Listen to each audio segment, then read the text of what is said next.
I don't even want to know. It's Yeah, on I the know you bone. don't. It's all good, Marianne. It's all good. We're making progress. Yes, we are. 10, 9, 8. What? This is great. It's going to be long. I don't think I have any updates. It's 5 o'clock. I'm calling the meeting to order. Please rise for the pledge. And Ed, would you lead us in the pledge allegiance? I pledge allegiance to the flag of the United States of America and to the republic for which it stands, one nation, under God, indivisible, with liberty and justice for all. Excuse me. Thank you. Okay.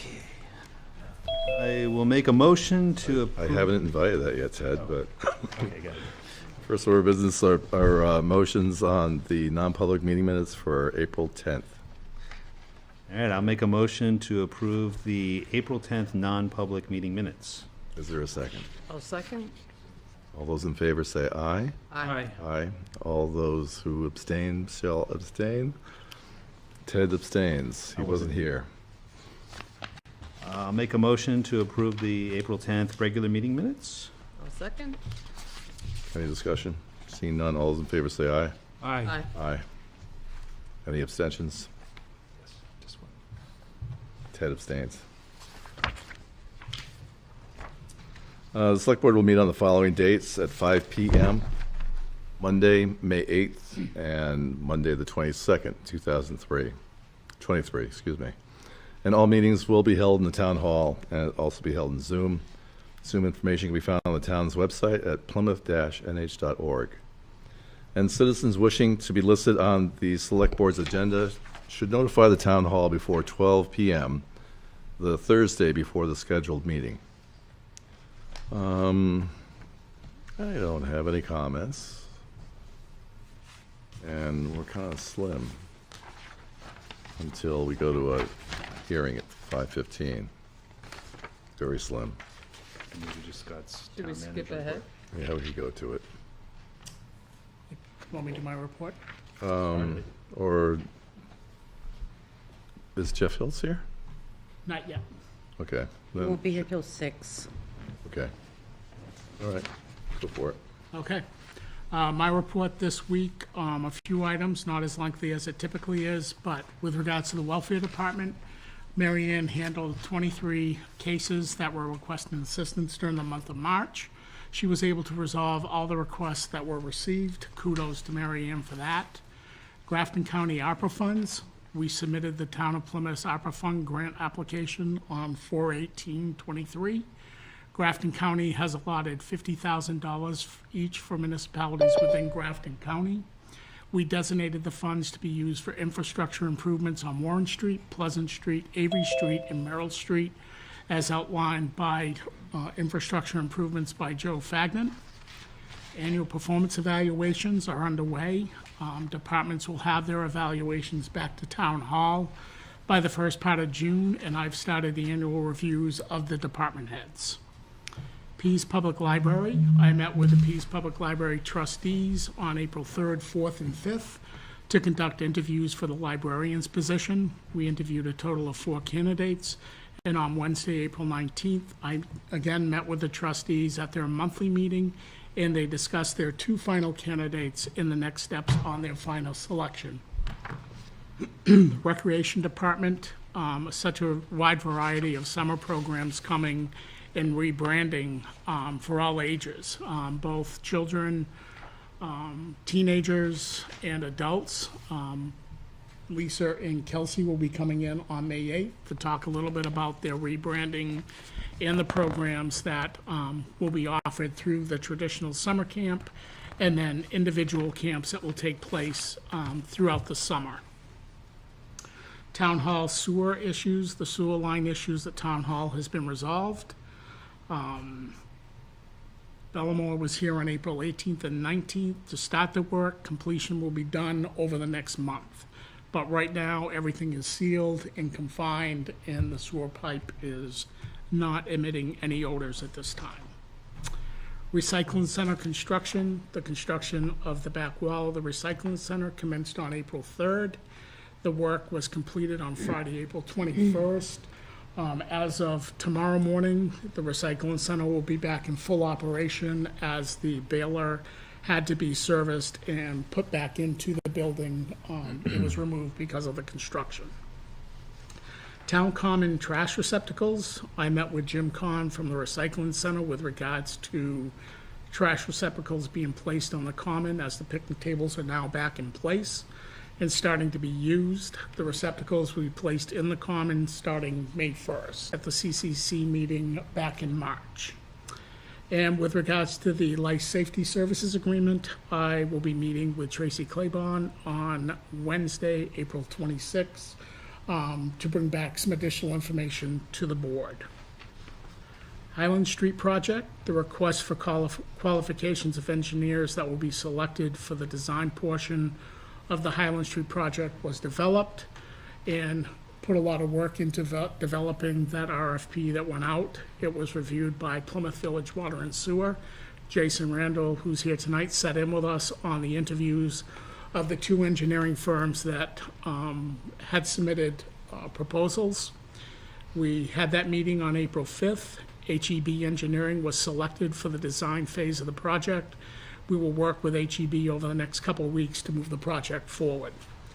I will hold off on the downtown drainage project as we have the hearing at 5:15. Is there any questions, concerns, or comments that I could answer? So for the ARPA funds, Yes. what kind of work are we going to be doing on Warren, Pleasant, Avery, and Merrill? Be a lot of resurfacing. Okay. And the performance evaluations, did we finish all the job descriptions, do you know? All the job descriptions are up to date. Awesome. And then just the concert on the common, any affected by the construction and parking and? I've been working with Kelsey and Lisa and Robin on that, and in the event that construction is taking place in that area on a Wednesday, everything will move to the amphitheater with plenty of notice. Okay, great. Thank you, Scott. I can go back to Chair's comment. Also, just announce the fact that the town of Plymouth is informing us that all town offices will be closed on Monday, May 29th, 2023 for Memorial Day holiday. And the parade will begin at 10:30 a.m. Lineup is at 10 a.m. at the Armory, and a ceremony will follow in front of the town hall once all parade participants have arrived. Thank you. Bill, if I may, I'll hand out the draft select board strategic priorities Yeah. that you had asked us to put together. Ann and I have worked on those.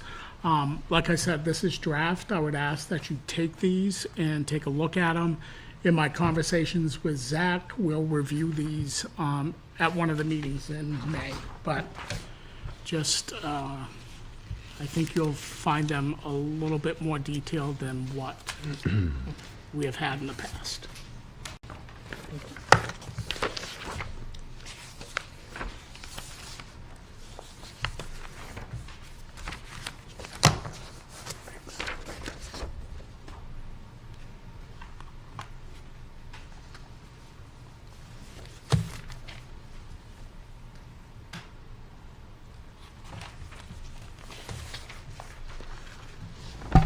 You want to give a synopsis of?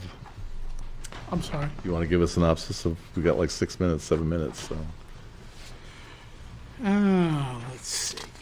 You have a purchase order too, Scott. What's that? You do have a purchase order that you Yeah, could, I can give you the purchase order now. That won't take long. Deputy Chief Pierce came in last week with two purchase order requests. This is in regards to the radios that were included in the capital improvement program that were approved at town meeting this year. The total was $40,000 for that. Kevin did go out and get two bids with regards to, the first one is for 10 portable radios, which includes the batteries and the mics. And that cost is $27,622.30. The opposing bid to that was from another vendor at $28,638.90. And the second purchase order is for is for 3 Kenwood mobile radios, and that price is $10,928.55. There was quite a variance between the two vendors of $3,600 and change apiece versus $6,000 and change apiece. So what we would ask is that the board approve these two purchase orders. The total amount comes to $38,550.85, and ask that the board approve these so that the fire department can get these radios ordered, as there's quite a backlog, and making sure that we get these radios in a timely fashion. But here are the two purchase orders for signature. You want to make a motion? I'll make a motion to approve the purchase of the portable radios and the two separate purchase orders for a total of $38,550.85. Second. Any discussion? All those in favor say aye. Aye. Aye. Thank you.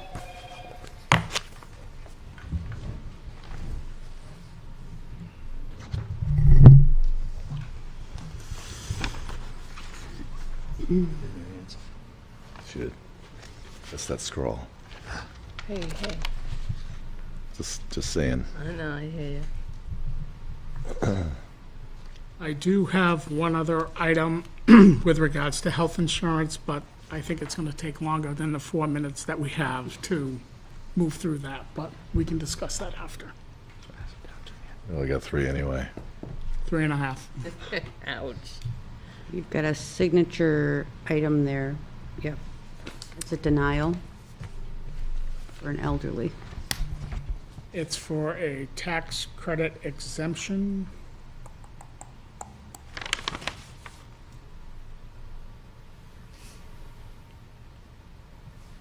For an elderly exemption. It's a denial, Scott. Right. Okay. He didn't meet the qualifications. It's missing the qualification statement for.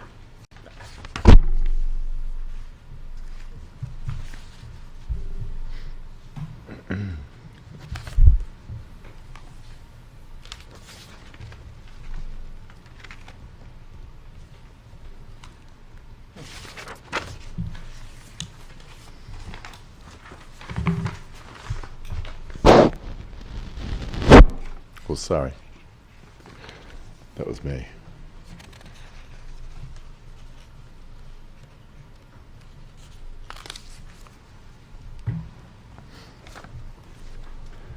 Dan shouldn't have placed the mic so near me. Maybe just I'm under the give him a bus. briefing later on. It's not my fault.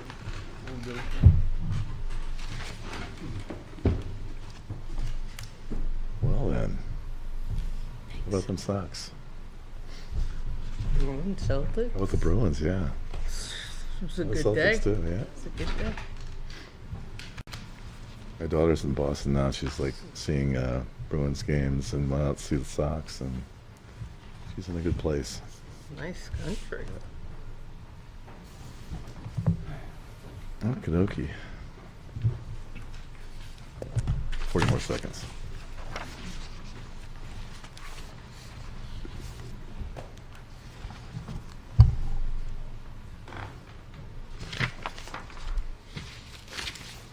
Scott, is there any more intro to this other than just this intro?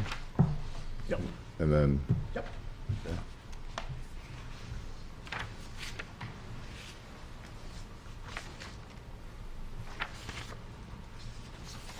Scott, do you want to introduce who is here Yeah. to speak? Yeah, I'll let him open it up and then I'll go. 3 more seconds. What the hell? 2 seconds. It's 5:15. I'm initiating a public hearing. The Select Board will hold a public hearing on Monday, April 24th, 2023, at 5:15 for the purpose of providing an update to the South Main Street project. And I'm encouraging the public to attend this public hearing, even online as well, if that's possible. And I'll defer to Scott Whedon to Thank you. describe who might be here. So welcome to the public hearing on the downtown work that's being completed. I just want to introduce a few people that are here that represent the project. First is Greg Ward from HEB Engineering. Greg is the engineering that will represent the town on the drainage portion of the project, and will be boots on the ground and will be here through the project. In the second row, Jason Randall from Plymouth Village Water and Sewer, and Kim Haynes from Plymouth Village Water and Sewer. We have Steve St. Pierre from Plymouth Public Works Department here, supervisor. Joe Fagnant in the back row, highway superintendent from the highway department. And then we have representation from Granisi Construction. Stephen and Brian Bernice. Stephen and Brian Granise. So those are the individuals that are here to represent the project tonight, as well as June Hammond Rowan, who has been coordinating the efforts, including all of the grant information with regards to making sure our I's are dotted, our T's are crossed, and getting the paperwork into the EDA. And June does have a presentation that she'll walk through tonight. And we will, I don't know, June, if you want to take questions during the presentation or if you want to hold questions to the end. Let's just see how it goes. Doesn't look like too many people are there. I'm happy to take questions. And Jason and Kim can answer water and sewer questions. But with me online, it might be a little easier if we just waited till the end. And I think hopefully some of the questions that you may have might get answered if we did a good job on the presentation. So let me share my screen here. So while June is sharing her screen, I would just urge those folks here tonight, we will be as transparent as we possibly can with communications. On the website today, you'll see the 2-week construction outline that Stephen Granisi put together, which really is a detailed presentation of where the construction will be over the 2 weeks. Jason Randall and I are meeting every Wednesday and really kind of taking a look back at the week to see how the week went, and then really projecting what those next 2 weeks will look like. We will, and I guarantee you, we will have that 2-week construction phase online, and we will get it sent out to as many individuals as we possibly can, so you have an idea of where that work is going to be taken on which day. So Granisi Construction has 3 crews that are working in town. So it's not all going to be in one location. It will move throughout the Main Street area from North Main Street to South Main Street, but there is detailed descriptions of where that construction is going to take place. So we'll always have a 1-week look back, a 2-week look ahead, and we'll assure that we're keeping you informed of what the latest and greatest is on the work that's being done. And keeping in mind that things may happen that come up that day that have to be addressed and taken care of. If that happens, we'll try to get to the businesses on the main street and let you know what's going on. So, June, without further ado, I will pass that along to you. Great, thanks. Good.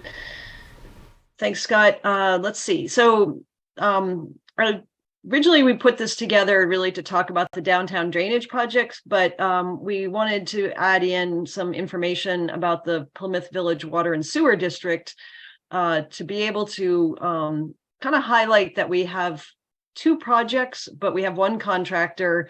And in many ways, I think people in the community won't really know from day to day what's being done, except unless you're paying attention to the geography of where things are being done. So there's real emphasis on trying to all work together on this. And so we just wanted to kind of put this together for the 2 projects. So what are the 2 projects? The town has this downtown drainage project. We've been working on it for over since 2020. When there was some preliminary engineering work and a grant application, et cetera, et cetera. But the good news is after all that time, we just last Thursday awarded the contract for the construction to Granise and Sons. And the project is really about developing new stormwater drainage system on South Main Street, up Warren Street to Russell Street, and then across on Russell Street over to about Webster Terrace, just a little bit past Pleasant Street. So basically the problem with stormwater is it likes to go downhill. So the intent of the project is to really take that uphill stormwater runoff from Russell Street, move it away from South Main Street where it currently just kind of comes down the hillside in an old system, moving it away through a new drainage system along Russell Street, and then bringing it down through Warren. In addition, taking the drainage on South Main Street, upgrading that and sending it down towards Warren Street, and which will also require a new discharge pond, a stormwater drainage detention pond down by the skate park. So that's going to be kind of a bigger change to it, having that excavation done down there. All the roads will be upgraded to really address the stormwater. And to do that, we have to dig it all up and put in a new base roadway and then new pedestrian improvements. I'll just give an overview of the water and sewer project, and then Jason will give a little bit in a couple slides, give a little bit more detail. But it's basically water main replacement from crossing the Baker River, Old North Main Street, from Toby Road to Warren, and then up Warren Street also. Sewer main replacement from Toby Road to Bridge Street, and then cured in-place pipelining of sewer mains and manhole rehabilitation on Main Street, Bridge Street, Green Street, and South Street. So again, it's all kind of in the project, it's all downtown. And this map gives a rough guideline of what's happening. So the yellow on the Green Street on the bottom of the slide, that's Green Street, that's the sewer lining project. The green is the sewer main replacement. The blue is water main replacement. And then the orange on South Main Street up Warren and Russell is the drainage improvements.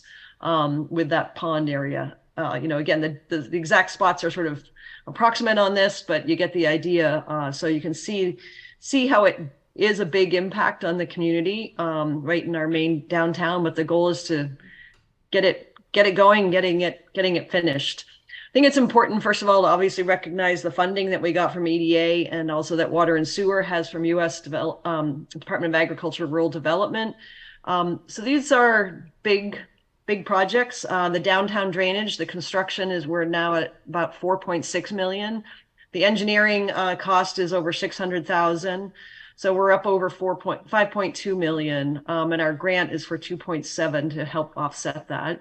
Water and Sewer is using a combination of loans and grants from rural development. And their water improvements is 5.18 million, and the sewer improvements 2.9. So Scott and I were kind of talking the other day, and we wanted to emphasize that we really do believe that this is the largest infrastructure investment ever for the community. So we recognize that it causes disruptions, but at some point this has to be done, and we're working together to make it all happen. So as Scott outlined, there is sort of a who's who to this. The town of Plymouth and the drainage project, we are working with HEB engineers. And Greg is there tonight to say hello. Plymouth Village Water and Sewers engineer is Wright Pierce. They are not there tonight, I don't believe, but they've been working hard at all the design and getting their project out to bid and awarding the contract. And then the contractor, we have one contractor for both projects, which is N. Grenice and Sons from Salem, Mass. So we can welcome them to the community for a few months here. We want to emphasize that Wright Pierce and HEB, as part of their contracts with the town and Water and Sewer, that they will have a resident engineer on site every day. So this is a professional engineer that really works for the community, for Water and Sewer, or for the town. They do not work for Grenice. Their job is to be our eyes and ears, to observe all the work that gets done, make everything that gets installed is according to the detailed design plans that these two firms have put together. So again, they really work on behalf of the community, and they represent the interests of Plymouth. So on any given day, you'll see people with the bright colored jackets, including the engineers, and hard hats and everything else. So sometimes it might be a little difficult to know who's who, but just be aware that we do have full-time resident inspection for both projects, which is really important. So where are we in terms of the timeline for the downtown drainage project? We signed the contract last Thursday, and we have one last step from EDA as a notice to proceed. So we will begin construction as soon as we get that, but we have to start it by May 8th at the latest. So that we will be meeting that deadline. So the work should be done all this field season, construction season, hopefully by November-ish.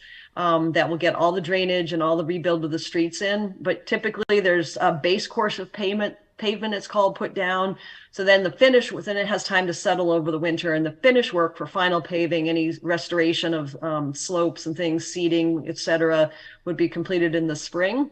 Similarly, the water and sewer project is actually already started. So the work that you're seeing out there in the last week is water and sewer work.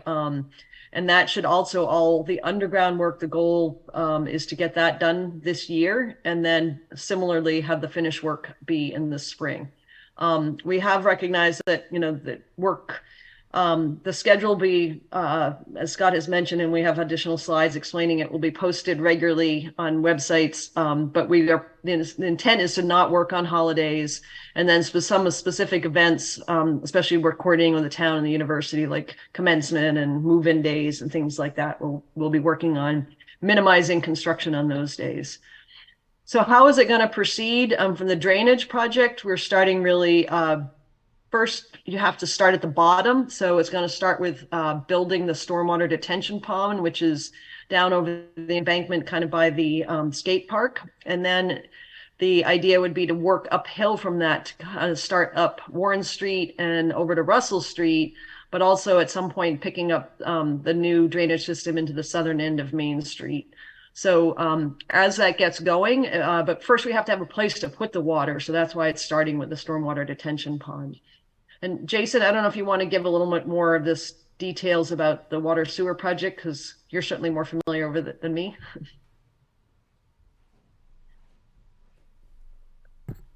Good evening, everyone. Can you hear me? Yep. So the water and sewer project will start in the Main Street area. As you guys probably saw over the last week, we've began construction on North Main Street. So that's setting up the temporary water line. You'll see the 6-inch diameter main running up the side of the road, buried in some spots at crosswalks and driveways. For the most part, though, it's above ground where there's no traffic going to be turning off of the road. So that main extends up to Old North Main Street. And we also have a Baker River crossing that will be bringing the water main from Foster Street to Old North Main Street, and then continuing down towards Main Street. So that's one side of the project. That's what we're calling phase 2 of our project. The other side of the project is the downtown area, South Main Street area. So that's everything from the intersection of Highland Street and Main Street, south to Warren Street, and on Warren Street to Russell and Winter. So that project will be kicking off within the next week or two. We'll be doing the same, putting temporary water main down that road. Once the water mains are in and tested, we will be then taking the existing mains offline and connecting in your businesses and homes. So that is going to entail some work in front of your property or in front of your business, which will require the contractor to dig up your existing service, disconnect it from the old main, reconnect it to the temporary main, all while they start putting in the permanent main going down the road. And then there'll be one more time where they'll have to disconnect it from the temporary main to put it back onto the new main once it's in the road. So there'll be probably 3 or 4 times that the contractor may be digging in front of your property in the same spot. And it's not all because they forgot something. It's because that's part of the process in order to make this happen. So they'll be taking care of both domestic water connections as well as fire protection connections with the temporary services that they'll be providing.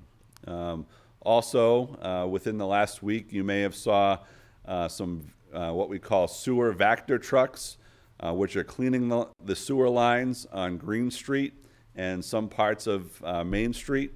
And they'll also be conducting what we call cured in place lining, pipelining. So what that is like a big PVC sleeve that is fed into the sewer pipe, blown up, and cured in place. So it's like a brand new pipe once it's done. And that's all trenchless technology. So they don't have to dig the road up to essentially renew and rehabilitate the sewer. So that's some of the work that you'll be seeing over the next coming months and weeks in those areas. I don't know if anyone has any questions particular to that. If not, I'll let June proceed. All right.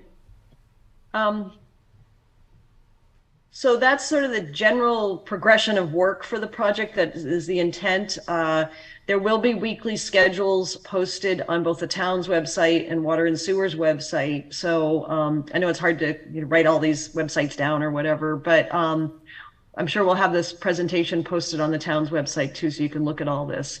But there'll be more detailed information with that 2-week look ahead schedule that will give more direct information about where the contractor will be working that coming week and anticipated for the following week.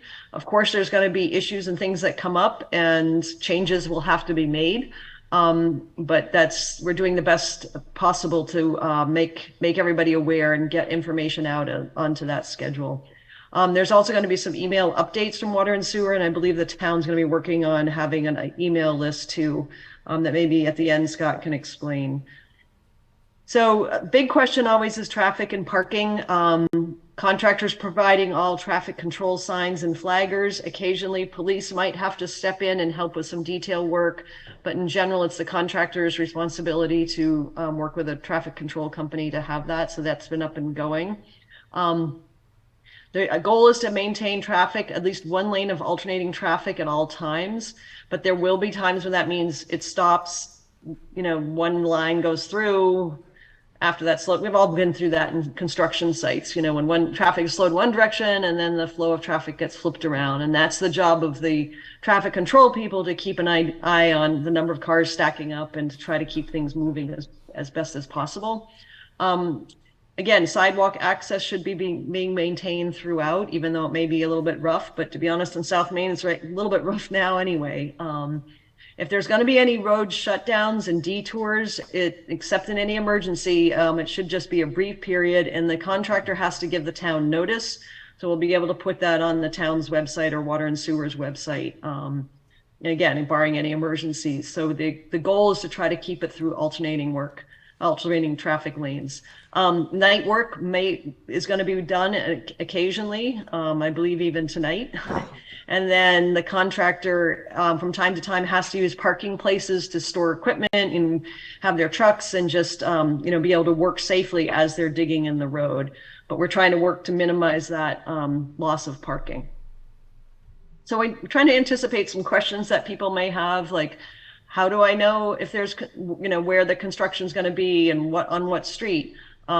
There will be signs and reader boards, electronic message boards that the contractor is providing. But then again, go to the websites so you can see week by week what's going to be happening and help plan for your own travels and businesses and visiting businesses. It'll be important to do that. Blocking driveways, will that happen? Contractors will be working with the property owners, getting to know everybody too, to communicate when and how they're going to be working in front of your property and what kind of access they may be temporarily blocked, but trying to work out with everybody too. Is there a better time of day for that particular business or residence? That kind of thing. So trying to accommodate everybody the best they can. Sometimes we get this idea of they're digging in the sidewalk. Are they disturbing your property? In most cases, the sidewalk is within the town or the right of way for the road. But sometimes it will need to be disturbed, but it typically will be done on public property. So while you may view it as sort of your area, it actually is it should be done within the town's right-of-way area. What areas are going to get new pavement? So basically from the town common on Main Street south to Warren Street will be completely rebuilt with new base roadbed and pavement and new sidewalks on that area. Same thing on Warren Street and Russell Street, with the exception that Warren Street, which does currently not have a sidewalk, it will not be gaining a sidewalk. Other areas that water and sewer will be working in, some areas will get a full width road surface pavement upgrade, a replacement of the pavement. Other areas, depending on the nature of the work, it may end up being a trench that's cut out, and then that pavement along that trench is replaced. But the goal ultimately is that the roadway will be, while it may have a trench patch, it should be better and restored to either pre-construction conditions or even better. I'll let Jason talk about this slide because not my thing. So the question is, if new sewers or CIPP lining are being installed on Main Street, can I still flush my toilet and shower? So there will be a few times where the new sewer installation or the CIPP lining goes through and your services may be disconnected for up to 4 to 6 hours at a time. So during those times, we ask the residents and businesses not to discharge their wastewater down the drain. If you do, you may experience a backup, depending on the capacity of your pipe, until the service can be restored to the main. So there will be periods of time where that may occur. We'll provide you with sufficient notice in order to let you know when your service is out of service, essentially.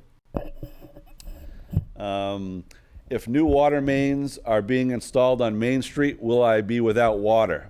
I think we answered a little bit of that earlier. There will be a temporary time where the water main will be disconnected and shut down, such as this evening.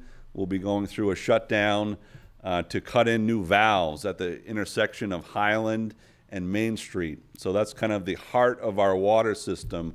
We need to be able to control in all directions from that point in order to minimize future shutdowns. So in the future, there may be shutdowns of certain sections of Main, or maybe just shutdown of specific services along a stretch of road. So there will be temporary shutdowns, especially services as we move through, disconnect them, reconnect them, and so on and so forth. All right. And then you want to talk about these two? Sure. Will my water meter be replaced? Folks can reach out to the district if they would like their water meter replaced during this time. We're not requiring it.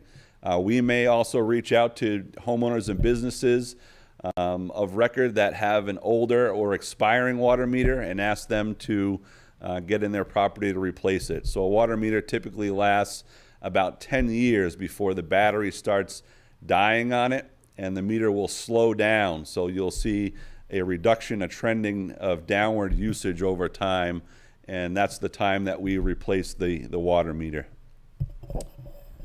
Will my sewer or water lateral be replaced during construction? So like we talked about, the CIPP lining areas and areas where there's sewer replacement, in areas where there's sewer replacement, we'll be replacing the sewer service to the property line or the edge of the curb. So that'll be new from the road to the curb, but then it is the homeowners or business's responsibility from the curb into their property. We will not be replacing that as part of this project.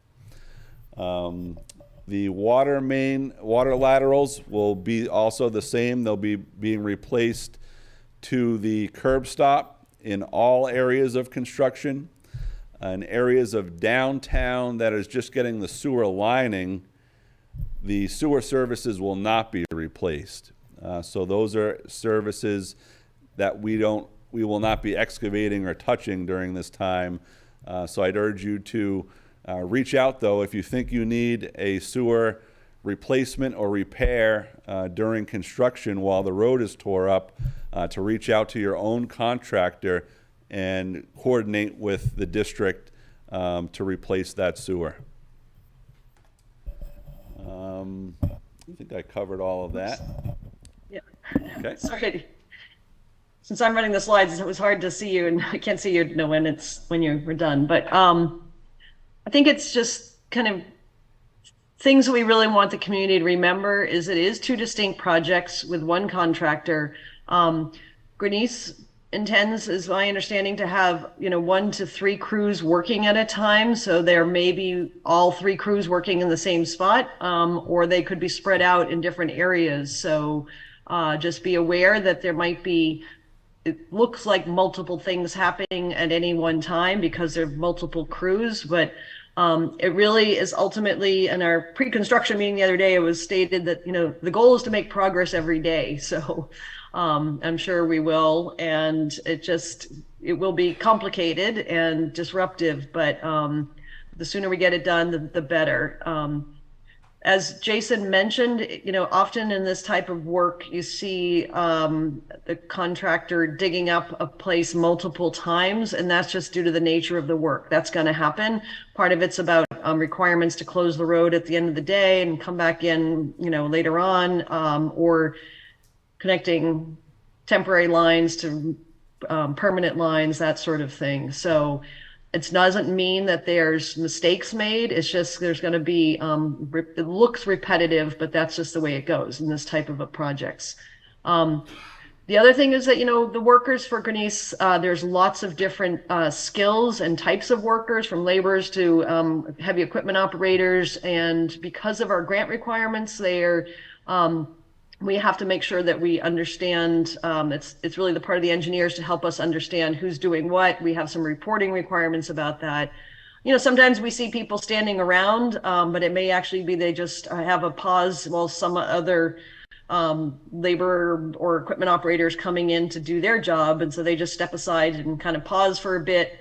So just remember, just somebody standing around doesn't mean that they're not working. It's just part of, again, the nature of this type of work.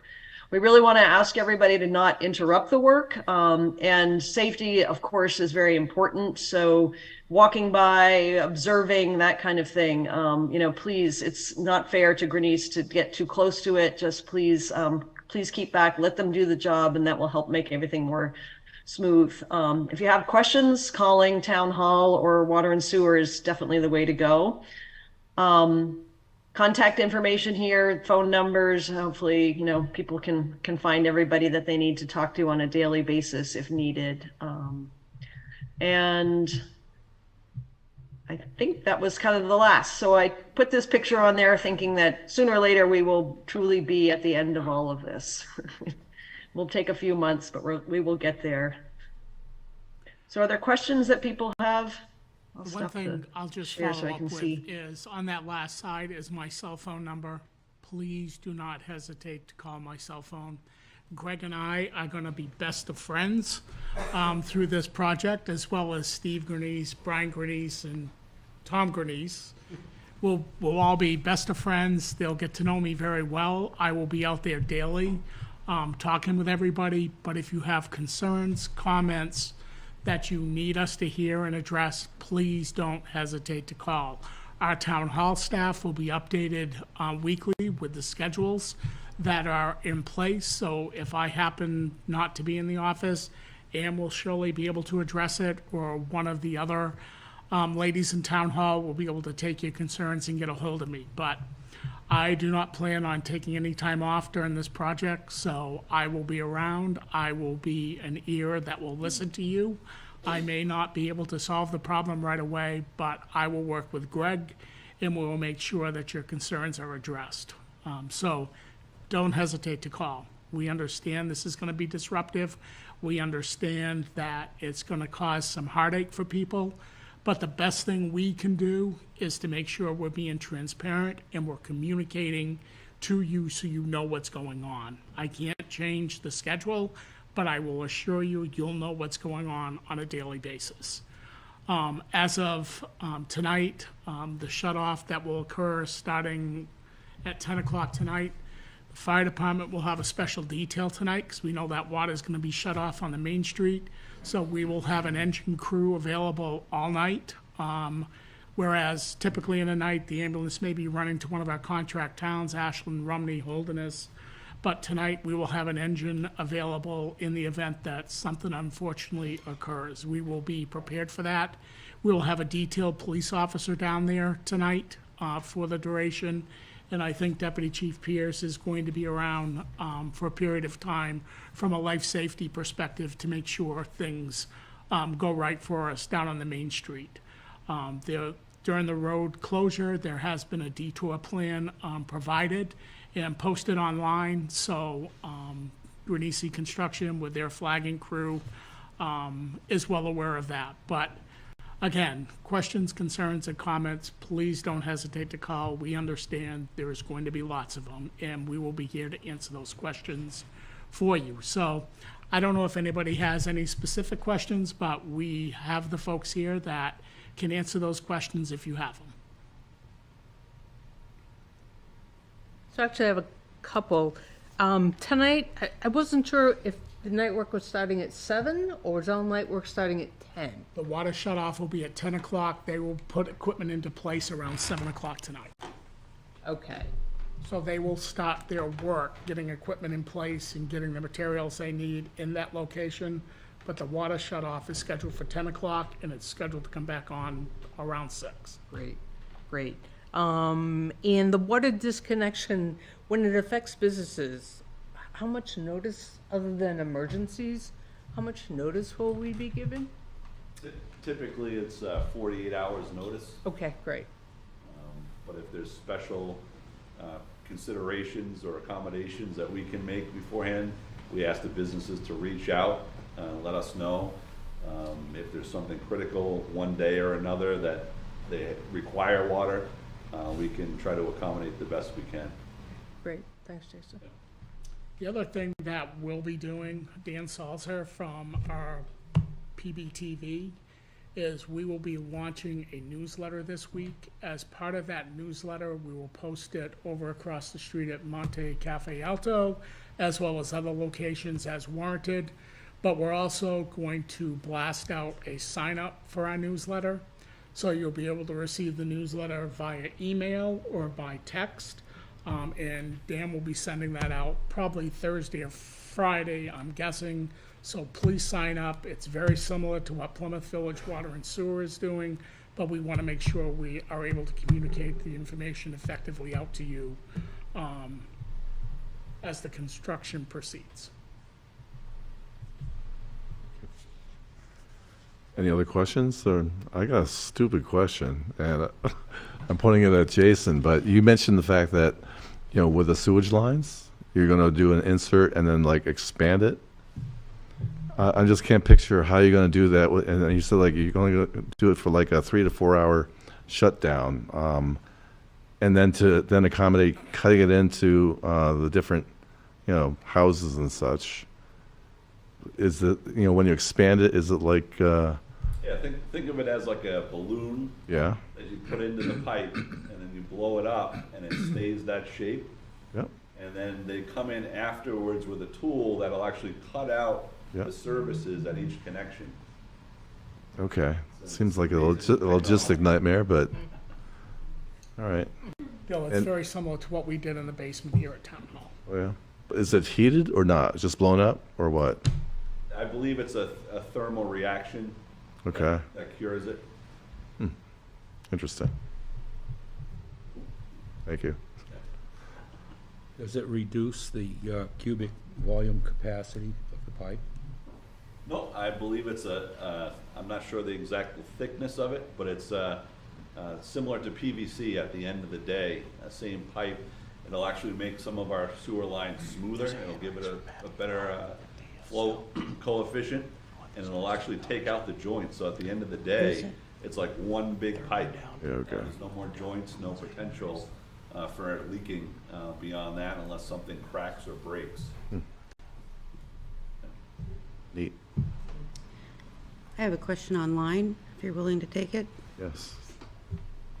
If I can do it. Right here. Thank you. I actually have two questions. The first one is, how can the Chamber of Commerce help get the word out about the communications, perhaps we can rebroadcast some of the email blasts. Would that be helpful?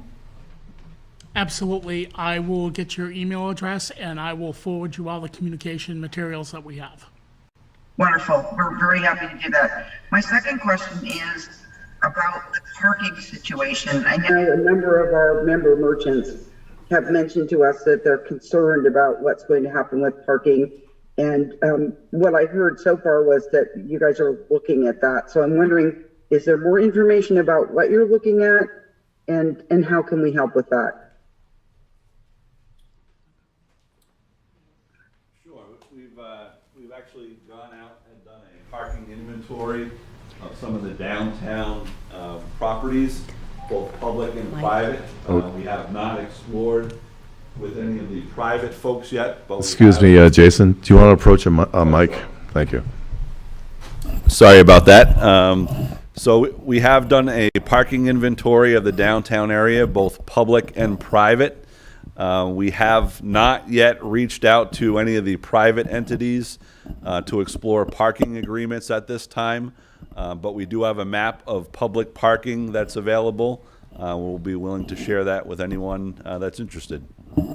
The other thing is I have a meeting Wednesday with Plymouth State University, and the hope is once the university students have gone for the summer, is as we did it in the winter, we'll have use of the parking lots off of Court Street here at Silver Hall for downtown That'd be wonderful. parking. That's the hope. I can't guarantee that right now, but I do have that meeting on Wednesday, and we've had that initial conversation about that. Hey, Maddie. And maybe we can talk a little bit more about what type of map might be available. We could post that on a dedicated page on our website so that people can find that information there as well. Hey, Maddie, this is Bill Bolton. We met in my role as Transport Central, but we Yes. were talking about how to arrange for transportation too. Has that been approached, or we think we'll just go ahead and make do, like lining up the university to help out, or what? I think having the university would be very helpful. My only other thought was the university does have the shuttle buses that are typically not in use as much during the summer, but there is a cost involved with that. So we definitely need to have a discussion with them about whether they're willing to offer that to the town and what cost that might incur. Isn't that wrapped up in our chamber dues? Wouldn't that be nice? You must think we charge a lot more than we do.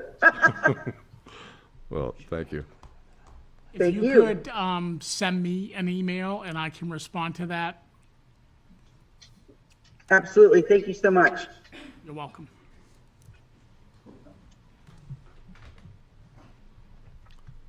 Any other questions? Anything else online, or I don't see anything else.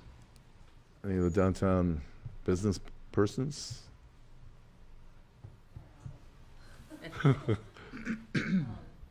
I just have a couple of questions with the water shut off tonight. Do you foresee that happening more? Because that affects my business, because we're open till 1 a.m. So everyone here, the question, it was, does the water anticipate additional shutdowns of this extent in the future? This shutdown in particular tonight is going to be the largest shutdown of the entire project. Like I said, because we have to get control of those valves. In the future, we may shut down particular roads or areas, but it'll impact very, very minimal properties. For instance, there'll be a tie-in at the intersection of Crawford Street. So we may have a shutdown from Crawford to the intersection of Highland, which will impact your business at that time. But it won't impact businesses on the north end or downtown central area, and vice versa. So this will be the largest shutdown of the entire project, and there may be smaller shutdowns in the future, sometimes about the same time frame, or maybe 4 to 6 hour time frame. But we'll provide notice as appropriate. And Yep. when we originally started the project, they said that there would be night work. Is it now mostly day, or is it night, or just seeing how it would affect my business on my end. Obviously, I would prefer morning work or daytime work as opposed to night work. So the majority of the work of the actual main replacement will be taking place during the day. But as you know, that we will do night work as appropriate, such as the shutdown this evening. So anything that has to do with water work and shutting down the water, some properties have to close their businesses because of that. So we'll try to accommodate businesses that are both open during the night and in the evening when considering a shutdown area.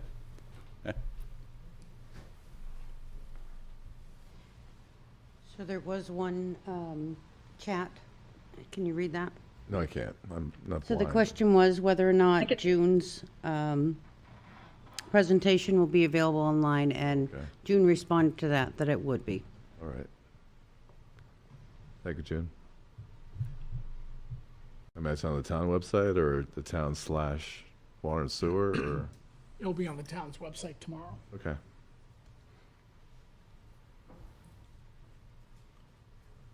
All right. Last chance. Well, it's 5:56. I'm closing the public hearing, bringing it back to the board. And thank you all for coming. And I guess we will go to committee reports. Oh, no, it's you- Jeff Hiltz is here. If you Oh, Did come in, yep. close enough, yep.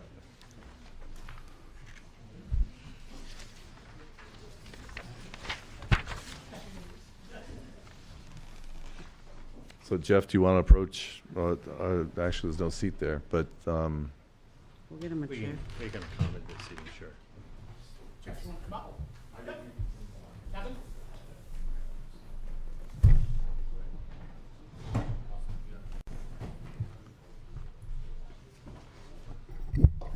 Is June gone now?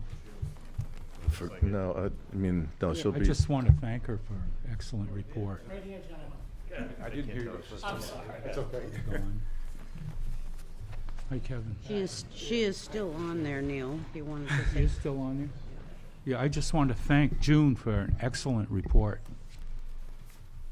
thank you, June. Still up there. Good evening. Hey, how you doing? Yeah, well, thanks to Water and Sewer, they provided information also. Our engineers are nothing, right? No, I'm only kidding. See you, Greg. Okay, Jeff Hiltz. Hi. We're gonna, and Mr. French, yeah, Kevin French, talking about Frontenac. Yeah, a couple of updates first. I was recently contacted by the New Hampshire Co-op, and they're interested in putting in high-speed Yeah, fiber. internet Yeah. on the project. And I went to the planning board Thursday night to see if there's any plan review or any requirements from the planning board, and they said that there wasn't. So I also wanted to check with the selectmen to see if there's any town spec or any particular permit required for that. So I think it's, the poles are, they let the co-ops and they install it. They have a subcontractor, I guess, at the, That's what I'm told. I've got a meeting with them on Friday to get all the final details, but prior to that, I just wanted to double check with the board to make sure that, sounds good. okay, there's no permit, no action required by the board? Okay. Now, is there a spec as to where that needs to go? Or does the co-op not know that? The co-op's contractor would know where to put it on the pole, and then they kind of guarantee that it'll go to Yeah, they're the, gonna put it wherever, the underground. installation on the house, underground or on, you know, on the side of the house. I And did, or. in my initial contact, I told them that one thing that more than likely is going to be required is an as-built by them, which should be separate from the as-built that we're going to be supplying.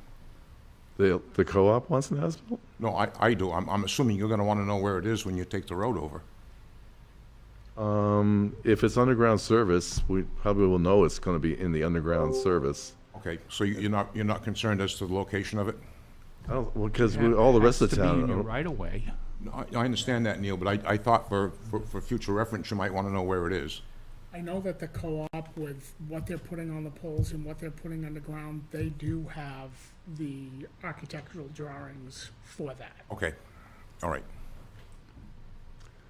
Yeah, I'm 350 feet off the road and with an underground service, so I'm looking forward to them putting that in. But They said they are, so.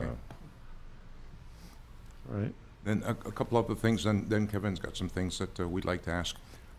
As we move forward with this, at some point in time, there's going to be a title search required for this. Is that something that you can inform me as to roughly what that might cost so I can budget for it? I know you can't tell me tonight, but if that, I don't know if you have a title company do that or if you have a town attorney that does that? We can check it, I'll check into that. Okay. Okay. All right. Because I know, according to your policy, it takes about 4 weeks for that to occur. Okay. And I guess the last thing I have is just a quick update as to the status of things. All the major punch list items are done with the exception of the installation of 5 stop signs, which I have in stock and we'll get to shortly. And the only other major thing to be done is the removal of the stone wall, and there's ongoing discussions relative to that. I think there's progress being made on that.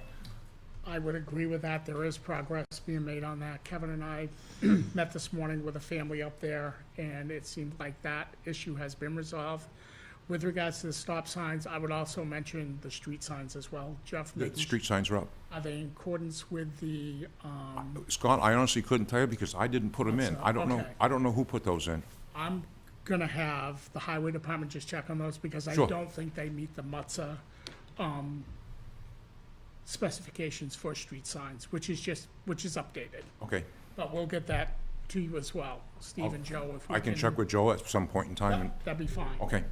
And then, like I said with Kevin this morning, once the work is done, we will have the punch list reviewed by the highway department, by Mike Vignali. Relative to the removal of the wall. Right. Yeah. And then we will require the as-built plan before I would make recommendation to the board to accept the road. Yeah. Right? Yep. Yep. Okay, that's all I've got, Kevin. Okay, and then the only other question that we had, or thing is, we were going over the as-built requirements, and most of this has to be, most of it deals with utilities, and a lot of those we're going to have to do also for the water and sewer department. So our plan is to do one that covers both issues. The only thing that we were, that I had a question on is one of them is, 2 of the requirements are to show the proposed elevation and the as-built elevations of the road. And that's recreating a lot of information that really is kind of redundant in a lot of ways. That was all reviewed when they did it, and it just doesn't really make a lot, the road's already in and there. It doesn't make a lot of sense to say it was supposed to be 582.65 here, and it's actually 580, 3.1. And I had a chance up there to talk to, I asked Mike McNally about it, if he thought it would be, if he thought it was necessary for the as-built that they would, require, and he didn't think it was necessary. So I just wanted to run it by him, because I know that you guys would run it by him, so I just asked him first what he thought. So that's the only thing. I just, all the other things for the utilities and the pavement widths and things like that would supply on the plan, but we just didn't. Right-of-way lines. Right-of-way lines and things like that. Just didn't want to have to, reprofile the road if it's already in and built. So with that being said, Joe, would you just check in with Mike Vignali and just take care of that interpretation that Kevin just gave us with what Mike said with regards to the elevations? If he's all set with that, that's our engineer, our consulting engineer, we would take his word Right, yeah. that things were in place. Okay, well, that's why we ran it by him the other day when we were up there, just to check. So, Yep. but, and other than that, like I said, we'd provide you with the as-built. It's the same one that we get to the water and sewer department, because they're gonna require it too, so. And that was the only thing I had on it. That's all I've got. We'll look forward to finishing up that project and getting the as-bills and bring it back in front of the board. And now that the snow's gone, we can get going again. At least until next year. No, it'll be done by then. Any questions for us? Thank you for coming in, and Okay. Kevin, thank you for this morning. I Yeah. think we made some headway there. I do too, and, yeah. um, As long as we can keep everybody on the reservation, we should be okay. So, yeah. All right, thanks a lot. Thank you. Bill and team, this is Dan Marion from 19 Point of View Drive. I don't want to be out of order here, but can some residents that are online right now talk about the Mount Frontenac division, or do you need us to wait?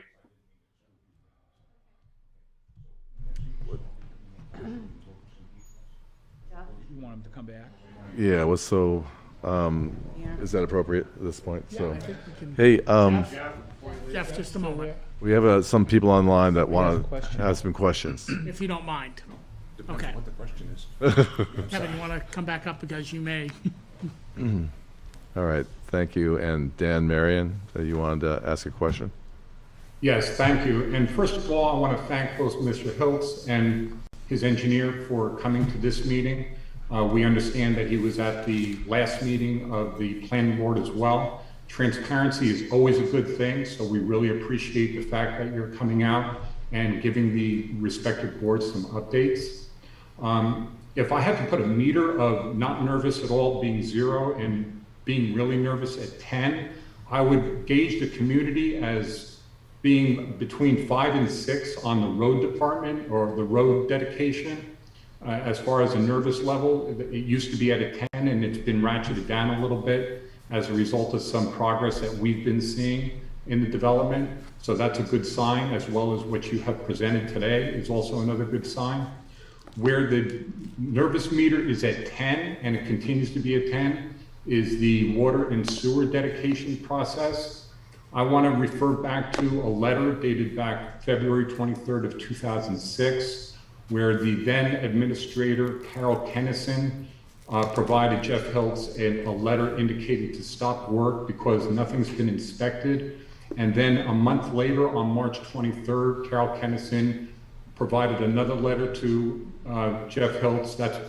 That's in March 23rd of 2006, again issuing a stop work order because some parts of the system were being backfilled and there were no engineers from PVWSD on site to do the inspections. So those are big concerns to us now that everything has been covered and the road's been built and everything's underground. We just need some assurances from Mr. Hiltz and from the engineer that whatever the PVWSD is requesting in terms of inspections, whether it be excavation of certain parts of the sewer line or water lines, whatever it needs to be, that they will be dedicated to doing just that. If we can hear that from Mr. Hiltz, we'd really appreciate that and have him go on record. Thank you very much. Thank you, Mr. Marion. Go ahead. I'm sorry. As I understand it, just recently I found out there's been a change in management at the precinct. And just before coming back and sitting down at the table, I just spoke to Jason Randall. And we're going to schedule a meeting in the next week or two to try to address some of these concerns. And that's about all I have at this point. Okay, thank you very much. Please, if you'd like me to be part of those meetings, or if you'd No, like I'm me all to- set with that, thank you. I can handle that. Okay, thank you. I appreciate your help, Bill. All right, thank you. Is anyone else there, or? I'm not Right. used to this, I'm sorry. That's fine. Better go faster again. There you go. Yeah, run. I'm used to the You're all- face-to-face. Yeah, you're all set. Thank you. All right. Now we have committee reports. I have one other thing is the health insurance, but if you want to go through the committee reports Go first. for it. No, you go first. So with regards to our health insurance, we were notified a few months ago that effective 7/1/25, the current health insurance plan that we're on, which is a Blue Cross 2-tier 10 plan, which is the best plan that Health Trust offers today, will be going away 7/1/25. So in lieu of that, in looking at the contract with the unions, we would like to suggest starting to offer a second plan, which is a more cost-effective plan and shifts some of the responsibilities back on to the employees. So what we are looking at, and we've met with Health Trust, Ann and I, is looking at, currently we have the Blue Choice 2-tier 10 plan. And what we're looking at offering is an Access Blue 20 plan. So the difference between the two, currently in total, with regards to 52 employees, the current plan that we're on costs the town $893,506.08. Moving to the Access Blue 20 is $830. $830,469.12. So with regards to that, there is some added consumerism that's put on the part of the employee. The major part is they go from a $10 copay to a $20 copay for that purpose. Something that we're thinking about is that if we moved everybody this year to that plan, we would see a savings of $63,036. Savings potential if everyone was to move to that plan and we provided a FSA to the employee of $200 or $500 to offset some of that copay. If we offered a $200 a year FSA, we're still seeing a savings of $52,636. If we offered a $500 a year FSA, we would still have a savings of $37,036. That's moving everyone over to that plan. If we were to move half of the people over to the plan with regards to the FSAs, we're seeing anywhere between an $18,000 savings and a $26,000 savings. The reason we're promoting adding this additional plan is that we're going to have time to negotiate with the union when that contract expires, as well as the plan's going away. We don't have a lot of option. So this is the closest to what they have today. What our thought would be is we would introduce an additional plan, which would be an Access Blue 2040 and a site of service. So there would be sites of service that individuals would have to go to with regards to x-ray, blood draws, colonoscopies, mammograms, and things like that.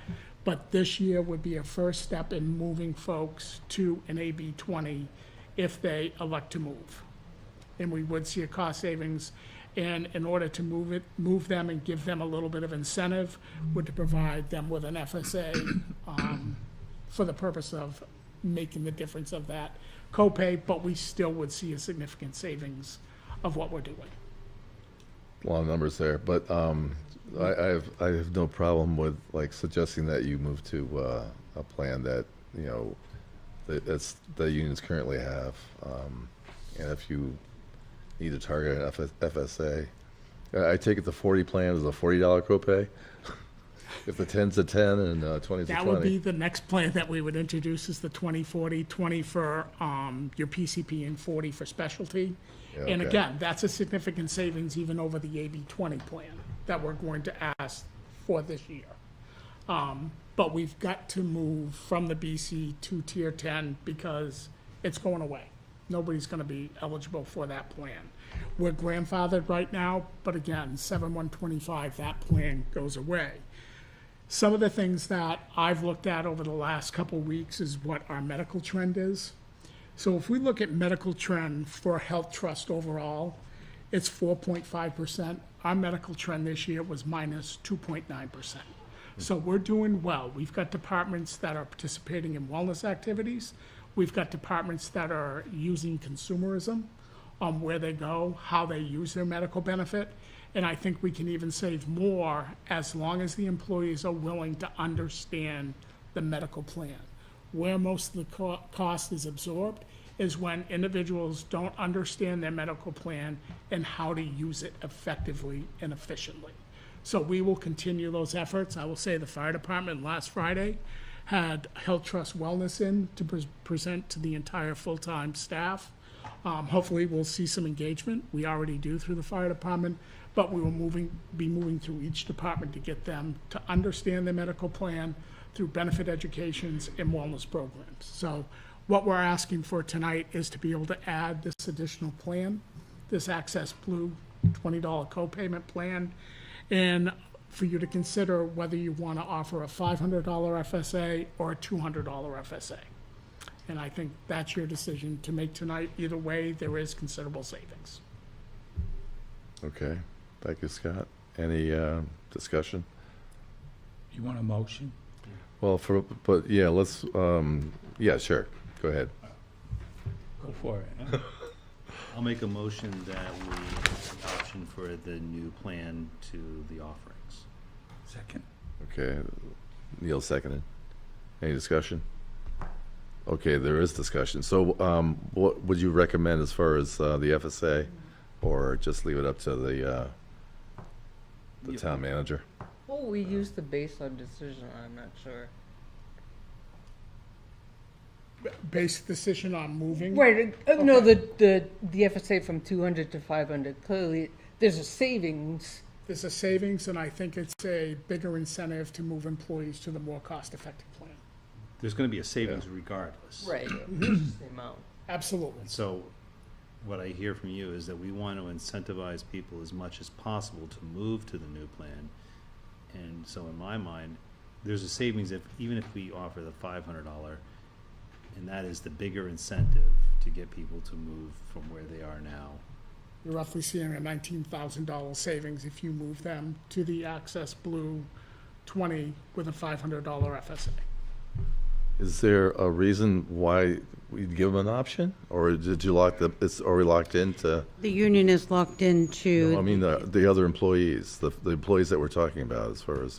This would affect union and non-union. Well, I thought the union has like a 20 or something like that. They have a guaranteed plan in their contract. However, those union employees could say, nope, I want to switch now and accept an FSA of 200 or 500. I understood that this was going to be like the non-union employees, but. No, this would be for everyone. This is all employees that are on the current plan. Then you're going to have to just make an offer. But Yep.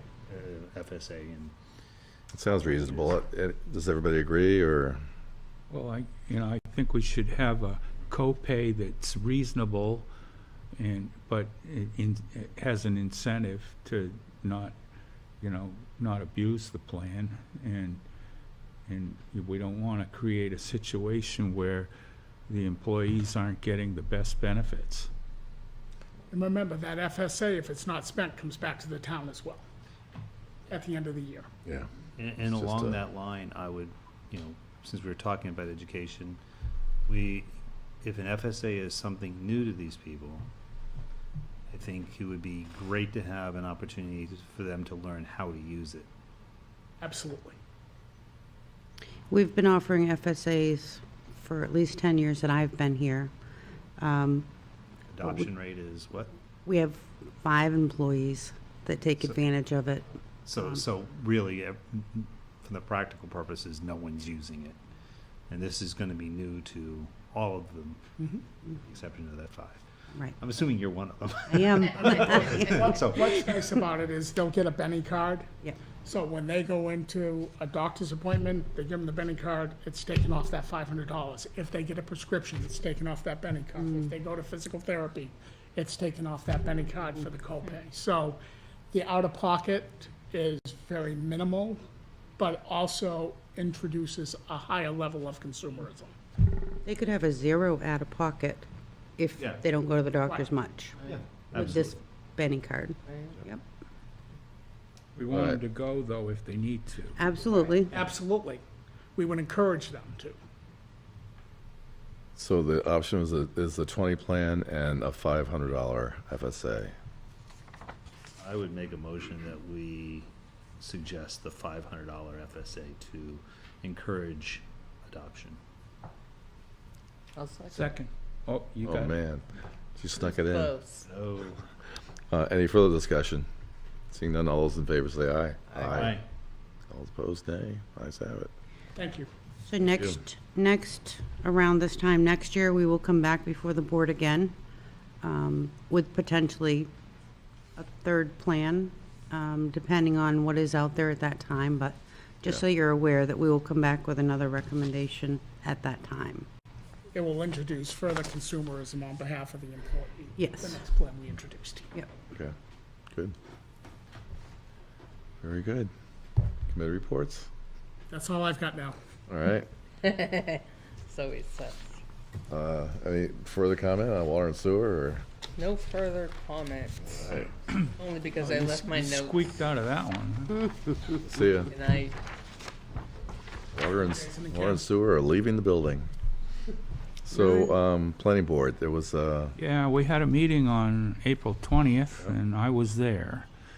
At 5 o'clock, we were over on Texas Hill Road on the south end, beyond Cummings Hill Road, doing a site visit on a subdivision application where, from what I understand, the existing house that is there is the oldest house in Plymouth. all right.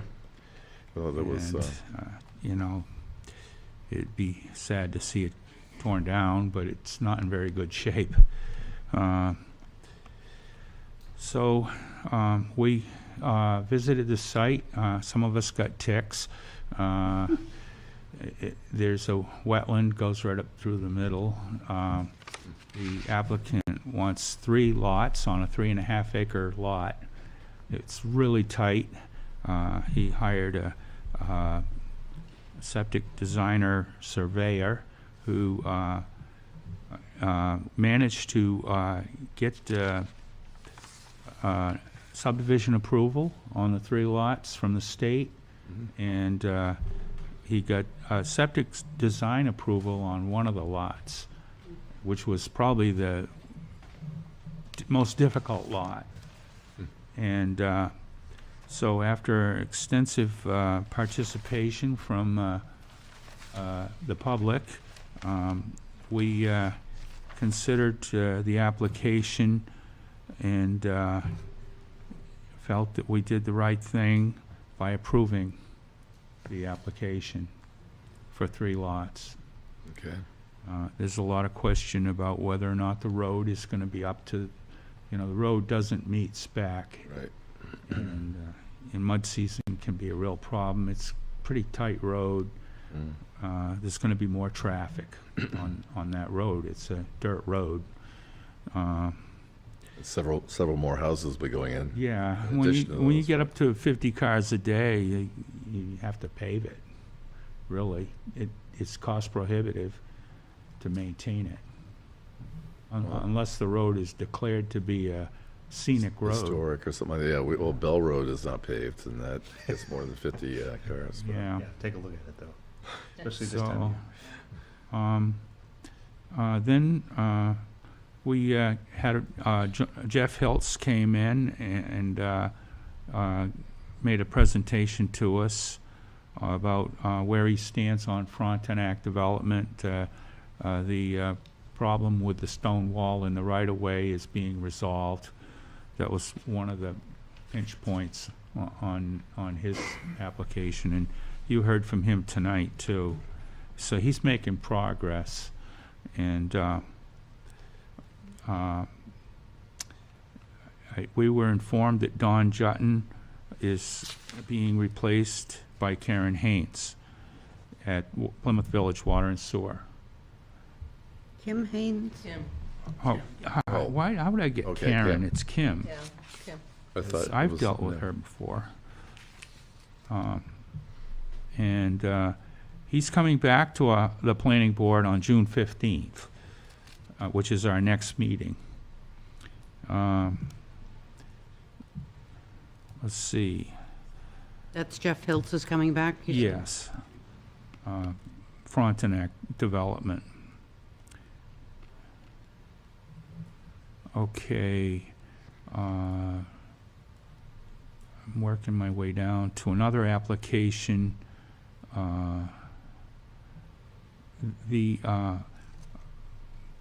Peter and Beth Cormier came in with an application for 718 Tenny Mountain Highway, which is where the Arlen Farm is.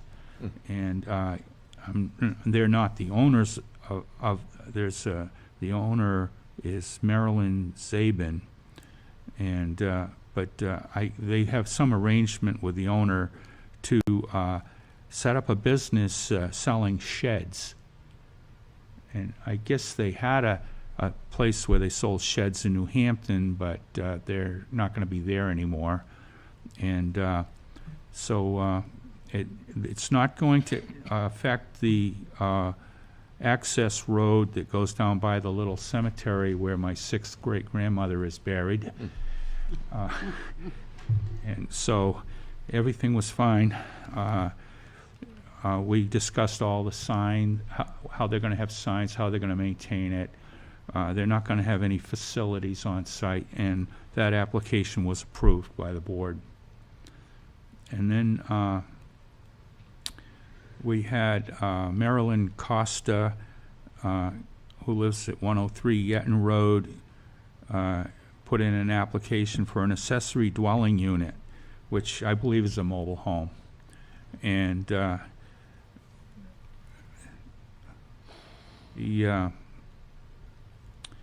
they met all the regulations of site plan review, and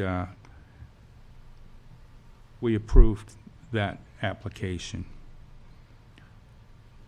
And we had a public hearing, and we approved that application. Then there was a discussion regarding the CIP process and possible added changes in priorities. And we received some public comments from Frank Miller, the public, who's here tonight. And he always has something good to add. And I think he was mentioning regulatory alignment and character of structures and housing needs. And we're also going to be sending out an online survey to the public. And that's it. For what? For what? Survey? Okay. I'm not sure. The survey's on the Housing Opportunity Program. Oh, okay. So it's going to be available to the public to fill out with regards to questions that Barrett Consulting has developed in collaboration with the planning board committee that's undertaking the Housing Opportunity Program. Should be going out by the end of this week, I believe. Have you reviewed the, the housing assessment report that LRPC put out? Have I seen it? Yeah. I have not.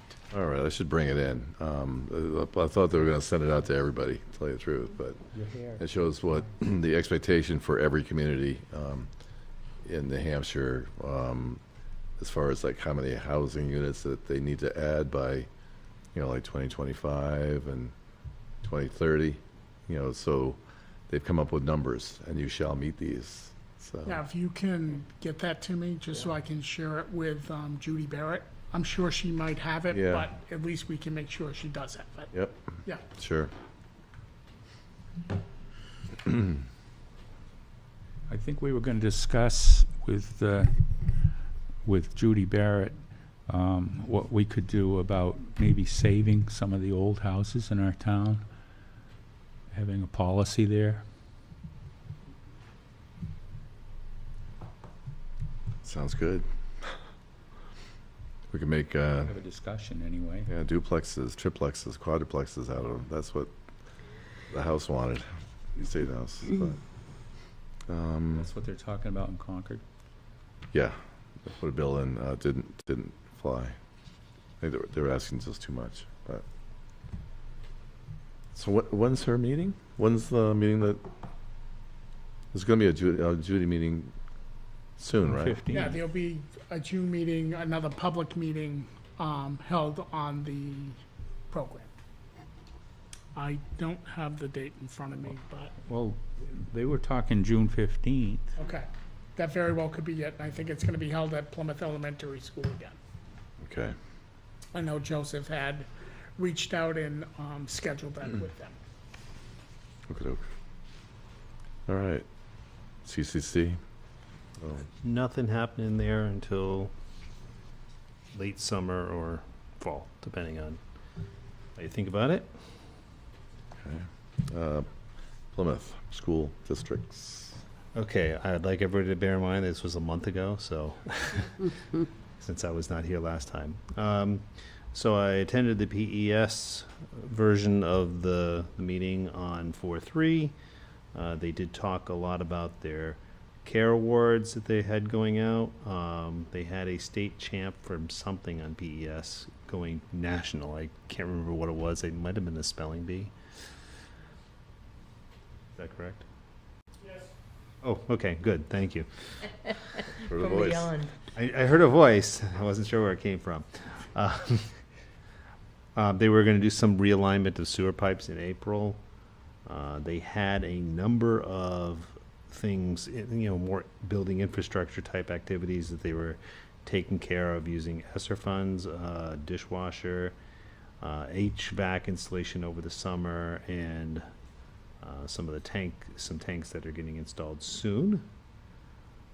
They did call a special attention to a meeting that PSU Dining was going to provide a continental breakfast for their staff, for faculty and staff, or whatever it was down there.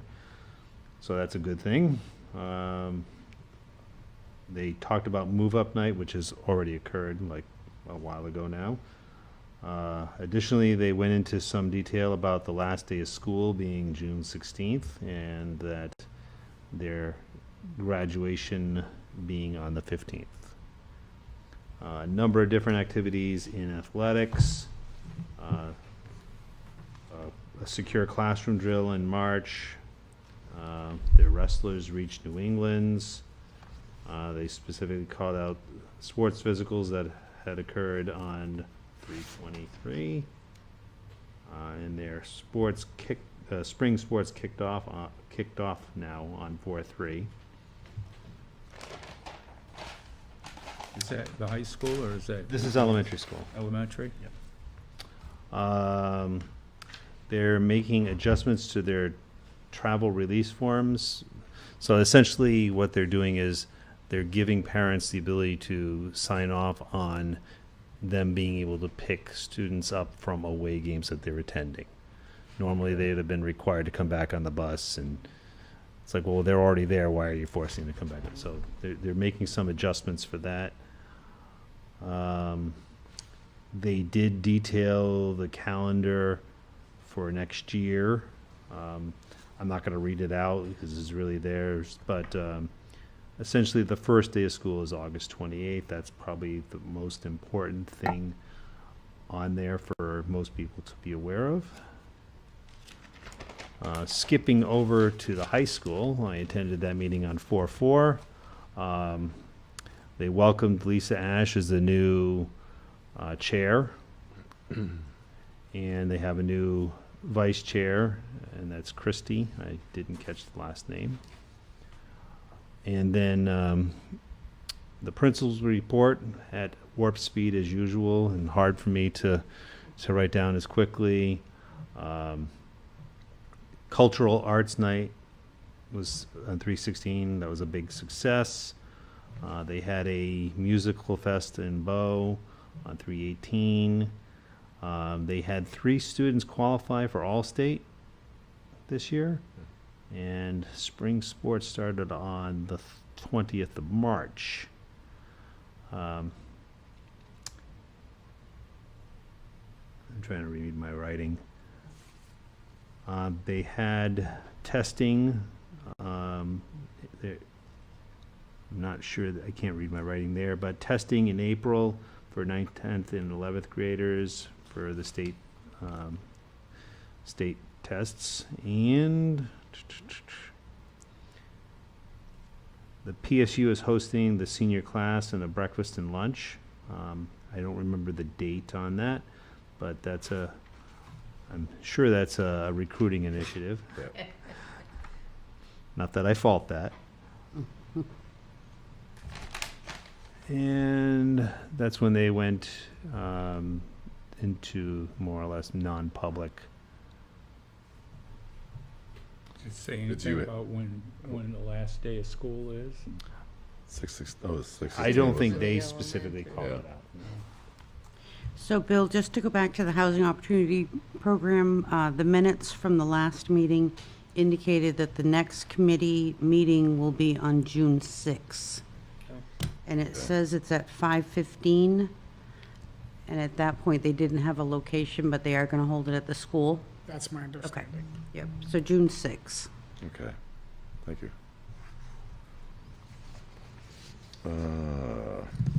Okay. So, Conservation Commission. Well, this was my first time attending the Conservation Commission on 418. Conversation. Yeah, we had a conversation for a couple Yeah. hours. So. I'm tripping over my own words today. The big thing here is they have new leadership. Lisa Donor stepped down, That's right. and Joan stepped in. One of the things that they had difficulty with is getting on the wireless in this building. Apparently, they got in the habit of using. It's written on the board in that room across the hall, which they can't use anymore. Oh, it's over there someplace too. We'll make sure that they Yeah, have it. I was bringing that up as a point of order. They had some difficulty, and they tried I'm to use. surprised we don't hear a voice from afar. Dan will fill us in later, I guess. So yeah, they need that. So if you could just make sure that it's someplace. Now that I'm attending, if I know where it is, they were using a hotspot off of someone's phone. And that's a little suboptimal. And it's Joan Turley that, Yeah. she's the new chairman. Yeah. So they officially kicked off at 7:05. They voted on a co-chair relationship with Joan and Melissa. Joan being basically the primary, but shared duties. They introduced me to the group.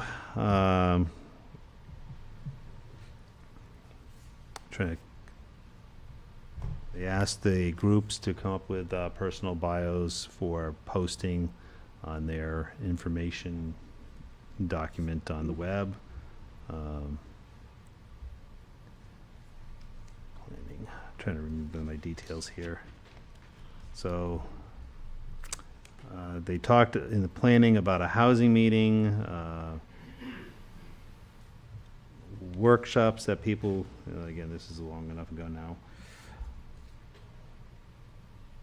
They talked about this feeling that at least in the past, Plymouth seems to have been at least opposed to development. And so what they're going to do is become more organized in getting education out there to, how to come in here.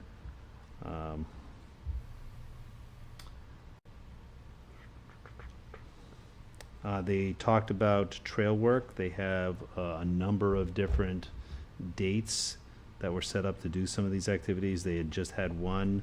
They replaced some broken sections on the boards on the Walter Newton Trail. Cleaned up the Texas Hill trails, and basically general cleanup on all the other ones like Newton, Rainbow, and they discussed some relocation capabilities there. Additionally, they went into some detail about Glove Hollow Brook. Fauver East is essentially closed because of some activity in logging. There was conversation about the easement required that to be open, so they're going to go back and talk to the landowner and make sure that that is indeed the case. They had one wetlands permit under consideration. There was some conversation about the Oxbow. They said that basically they described it as drama, but no change in status. Essentially, the state wants to do some survey work, and they've already put $12,000 into the project, and then now they're asking for more surveys. So they're looking for ways to avoid having to do that. There was conversation about invasive species, specifically poison ivy is creeping in certain places, as well as bittersweet. So they're going to do some specifically down near the community garden area. and there's not a lot they really can do about it. A lot of conversation about educating landowners and how they can, at least discourage its growth. Maybe not, you can't necessarily stop it, but, how to cut it and prevent it from becoming overburdensome. Let's see, there was conversation of the NRI, which I promptly said, hey, what does NRI stand for? Because it's another 3-letter acronym that I don't know. So it's Natural Resource Inventory. They're looking to capitalize on work that some of the other towns have done, not necessarily here, picking out a few that they really like the way they are approached, and trying to avoid doing a lot of extra work. And so part of the reason for doing the natural resource inventory is they can apply for grants. Tick. It's yours. Here. What do you want? I'm not doing it. Tick season. Yeah. This is Oh, what that's happens when you gross. go out in the woods. Ugh. Take a shower. All right, let's adjourn. As you were saying, Ted. Just make sure we get in the minutes that, Bill had a tick.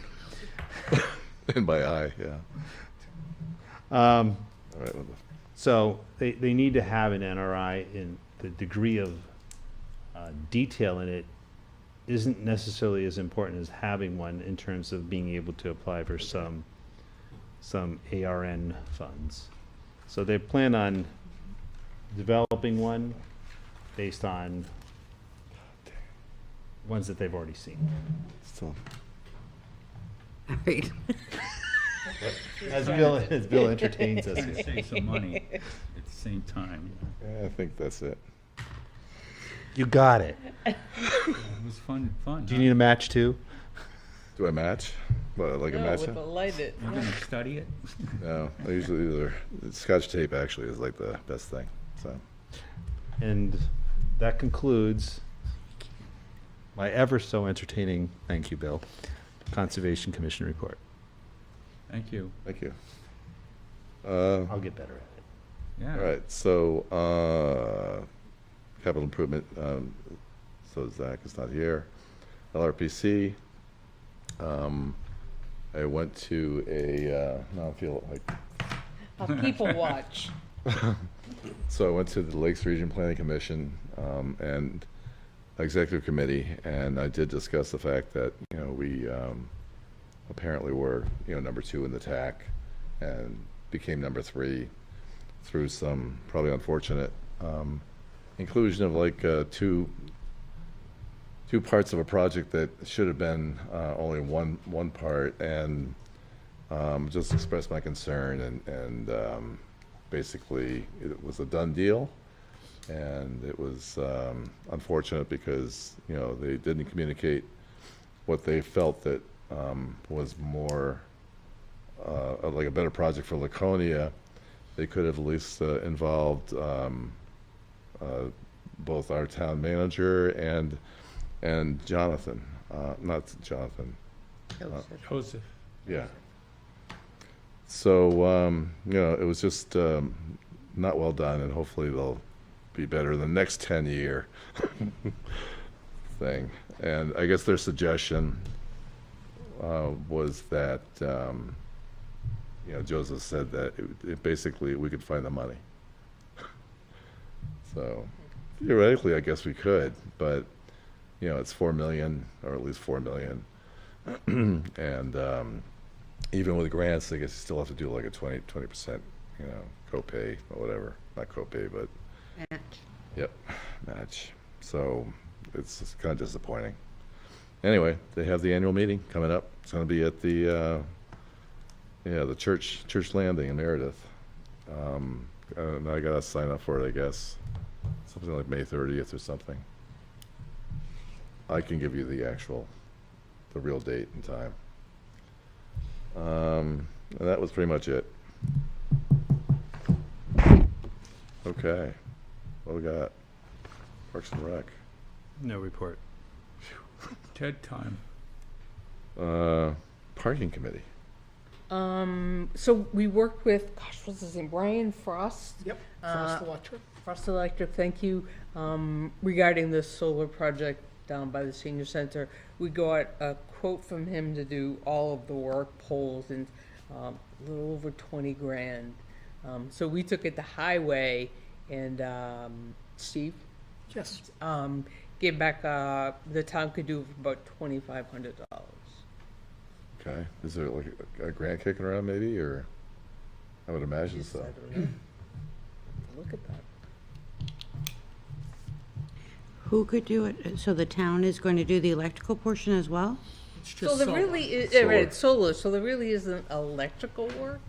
It's a matter of putting the poles in the ground, the brackets, and the lights. And they're 90-watt lights. So Steve's estimating 3 days, 3 people to do all the work, and putting the poles and mounting the lights on the poles. There's no wiring or, Right. it's a pretty simple project. Yeah, these lights all have a solar Yeah.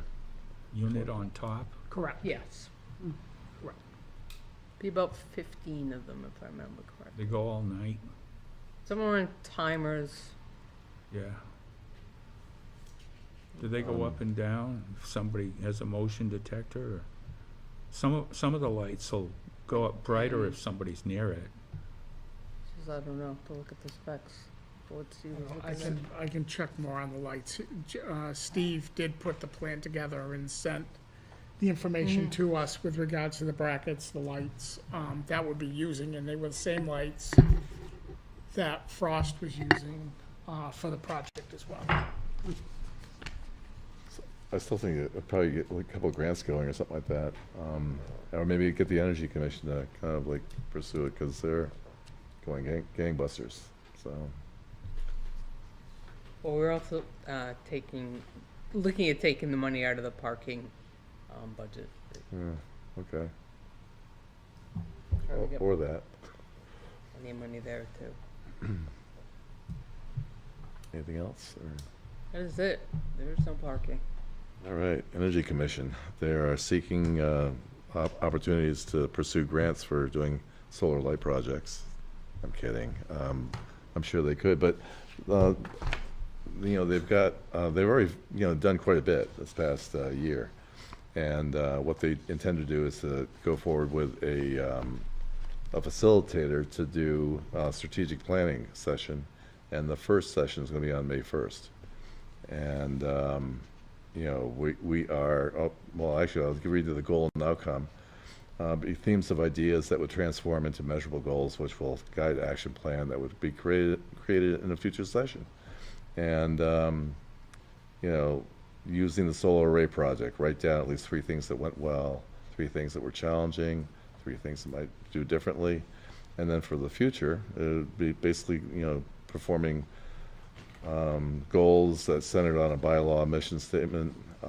This is your pretty much boilerplate facilitated action plan and goals and objectives, but it's something that I think the Energy Commission will probably value, because they were kind of not shooting from the hip on the solar array, but they've already just pulled together as a very effective group. And they've got a couple more people that joined up, and so we've got the resources to do some pretty good projects. So Grace is kind of hitting it again by coming up with a strategic plan, which I've never done before. I'm only kidding. Done like 15 of them, I don't know, but still, it's a kind of necessity. And that's coming up. That's it. Advisory Budget Committee. Nope. Economic Development Committee. Wait. Am I on that? It's like Mary Ann and Says Bill. Bill, I think you were. I weren't you? was. I'm not now? Okay. It changed. I just wanted to know. PSU negotiating team members. That looks like Bill to me, but I talked with Scott earlier, and you want to give a brief? Yep, I'm meeting with Tracy Claiborne this Wednesday at 3 o'clock, I believe it is. And what Ann and I have done is put together, just to take a comprehensive look at what the university provides to the town in regards to dollars. And we've looked at what they do, what they pay for dispatch, what they contribute with regards to volunteering with the Parks Department, with Recreation Department, with the Beautification Committee, the mapping they're doing at the cemetery, as well as the cleanup at the cemetery. Looking at the platform that they built for the Recreation Department for registration purposes and maintain that. A lot of things that we're trying to put a dollar value to show what the monetary value that the university provides to the town is. More to come on that. Like I said, I'm meeting with Tracy on Wednesday afternoon, and we'll have an update for you on May 8th. So you bring up something that I know it was pursued in the past. I was on the cemetery, whatever it was, committee. And we were always looking at like mapping solutions. And there was a lot of data that was actually originally kept, not very in a good fashion. And then we were trying to like port it over to some software application that Jesse got. So are they using one of ours, or are they just like coming up with a? They developed one to use. Perfect. 'Cause I didn't like his internally. So they've taken the lead with that. They're working with Colleen with regards to the mapping, going off of the old cards. Yeah. And they actually were out there Friday surveying. So we're in hopes to have something back from them within the next month. All right, I don't want to hear about any surprises out there. We've already been through a couple, but, okay, that's great. Anything else on that vein, or just the value of the university? I'm sorry, Bill. Anything else on the vein of the value that the university brings? No. Okay, chamber. Let's see, met last week. They have a new board candidate, which is great. They're always looking for candidates. They are trying to find a way to diversify their revenue stream. They're not just through membership. They want to do it either through events or paid advertising, things like that. So they're just kicking around some ideas now. Let's see, a couple ribbon cutting events coming up. Another business after hours. I know it's with White Mountain Museum, and I can't remember who else. And they're partnering with Squam Lake Association for another sort of hiking type event. That is it. Okay, thank you. Perlac. So we have a meeting coming up. Just to the minutes, just got disseminated, and it's going to be Tuesday, next Tuesday. And a couple things that we're looking at. Well, actually, one of you mentioned the pipes that are going to be installed across the bridge to replace the water pipes that were put in decades ago, I guess, when they had a well over there that they were moving water back here. And this is for the new wells that water and sewer put in behind the lacrosse field. And Perlac has been tasked to review that as well. So we'll be like working with DES and I guess water and sewer to finish They that ready one. to go? To put them in? I guess that was seemed like on the short list as far as like, That's happening next week. Yeah. so. Wasn't there an issue with a wetlands permit up in Thornton? They're talking about, there's two things, one of which is like, AOT yeah, operation? yeah, that's the 28 unit, they're putting in 28, I guess, houses in, not the Haven or something like that, Ravenwood or something. Ham Farm? Yeah, and that, the planning board, at least the zoning ordinances in Thornton aren't that extraordinary. So, they pretty much got permission, and specifically just for the fact that emergency vehicles can go in on that road that they put in. So the road, they don't It's have wide enough. proper access for fire trucks. No, they do. Oh, they do? Yeah, the planning board apparently just gave them that. They found out that you can move a fire truck in there and an ambulance. Not at the same time, no, I'm only kidding, but, you know, so that was the only thing that was being reviewed. And we questioned the fact of their, you know, the houses that they're putting in, it's going to be like, you know, an eyesore, you know. They're clearing, you know, quite a bit of territory in there. And if you're paddling down the Pemmy, you don't want to see a bunch of houses. That's not the case. The housing is going to be actually above the hill, you know, on the other side of the railroad tracks. Up on a high floodplain terrace. So, and that was pretty much our only concern that we wrote up. But, They're putting a power line underground.